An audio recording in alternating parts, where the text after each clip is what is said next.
So, for the next few episodes of Radix Reflects, we're going to be sort of centered around art and writing. Because I've been in a writing kick lately, which is, I like releasing my writing stories on a monthly schedule because this allows me to get on a kick to write stuff, and then when I'm tired of writing, I have enough time to just stop.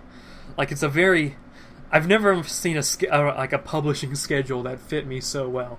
Like, usually I'd be into writing, I write stuff, and then, I hold it back for when it's going to be released monthly. I write a few stuff, then I get tired of writing, then I stop. But by the time I want to start writing again, we're already approaching the deadline for the next monthly release, so it all works out. So, and for those of you who don't know, blah, blah, blah, Cuckoo Universe, this is the deep lore channel, The Commander's Cabin is for everyone who's like, yeah, go Radix. For, all the people who are like that, how many of those people actually exist.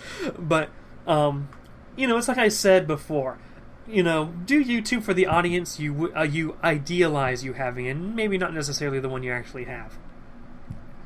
So, you guys probably know about the Cuckoo Universe by now. If you don't, it's a fanfiction story, a DC fanfiction story I started when I was in kindergarten, and then it just exploded to every time I wrote something it was going to be in that universe. It's called the Cuckoo Universe, and that's it. It's a weird hybrid between fanfic and original content. Like a lot of crossover fanfic, like fanfic from a lot of stuff, plus original content, so it's sort of weird.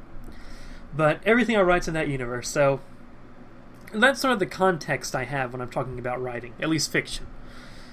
So, what was the idea I had listed here? Attention issues with... Okay, so I have I won't say I have ADD or ADHD, but I have a lot of trouble sitting down for more than an hour.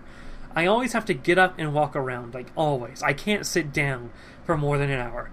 Radio Radix pushes me to my limit.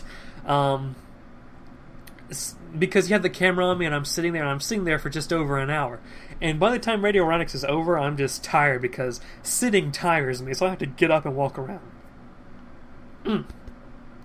So when I'm sitting on my computer all day, what really is, I'm sitting on my computer for about 30 minutes before I get up and just walk around the entire house for a while. And that's usually where I do a lot of, sort of daydreaming because, I'm just walking around. What am I supposed to do? Trying to get my feet moving. So that's when I usually come up with plots for future story ideas. But that's besides the point. I can't sit down for a long time. Lazy KOALAS podcast, sometimes I'll mute my mic and just go walk around my room for a bit while listening to the Bluetooth headphones. Let me tell you, Bluetooth headphones have saved my life. When I had cord headphones and I couldn't walk around, it was just total crap. But now I can just walk around the house with my Bluetooth headphones and listen to whatever video I'm watching on the computer, no matter what, no matter where I go. Although I go too far and things start to disconnect, but that's whatever. With writing, you can sit down and do nothing and write for a while. And that really tests my patience. So, and especially when you're writing a scene and you're trying to get a certain mood to come through in the scene, but I'm always in a crappy mood when I'm just sitting here. So, the writing gets hindered by that. And I've discovered, this is my little writing tip, that I think most writers have actually discovered already, so it's not so much of a secret writing tip, it's more common sense. And that's, listen to music when you write. I listen to... Let's say I want to write a sad scene. I type in Google, sad anime OST. Because anime tends to have a solid original soundtrack just across the board. Even if it's a crappy show, the music will be fine. And you have these compilation videos that are an hour long, and that's about how long I can write for, uninterrupted. So I listen to that music, and then I start to write the scene, and the music helps fuel me. It helps me from stopping and... if I'm writing without music, I'll write 2 sentences and I'll stop and I'll try to think of the direction I should go next. And I'll write 2 sentences and stop. I put on music and it's like an endless flow of consciousness that I'll have to go back and edit. But I can have the whole scene. I see the scene play out in my mind and it just works. When I want a fight scene, I look up fight anime OST and find an hour-long video on that. It all works out. Some of my best writing, I feel, has been done while listening to just random anime soundtracks. And that's sort of weird. But I sort of think of, if the Cuckoo Universe was ever animated, I would want it to be in the aesthetic style of, I think his name is Atsuyama Uchi? Let me Google that. Atsuyama Uchi. I want to make sure that's the right name. But he's the dude who created the character designs, and Atsuya Uki, that's the dude. He's the dude who animated and did the character designs for Senko Roll, which, by the way, that's where Love and Roll by Supercell was first introduced. That came out for that movie, and that's why I used for sort of the theme end song for the Primus Prime 22 days back in 2015 and 2016. But he animated Senko Roll, he animated Digimon Adventure Tri. I really like the aesthetic of his animation and his...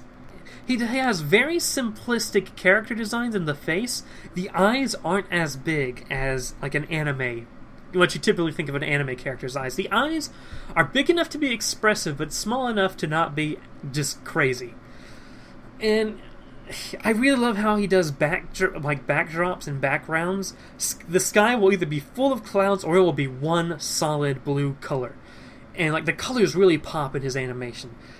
Atsuya Uki is definitely the aesthetic. When I'm visualizing the Cuckoo universe, when I'm writing it down, when I'm thinking of plots, when I'm thinking of these scenes animated before my eyes, I think of it in the simplistic yet detailed style of Uki Atsuya. There's just so much about his art style that I like. And his art style can fit anything. You can tell a story of any genre in his art style, because it doesn't really... It's not too, it's not too, realistic or jarring to feel weird outside of a comedic or slice of life context, but it's also not too, moe to be outside of an actual serious context. It's just the perfect combination. That's what I imagine the Cuckoo universe to be animated in. But where was I in music? Well, I think I said everything to say about music. This might have been a shorter episode, but I don't know. The next few Radix Reflects are going to be centered around writing, I guess.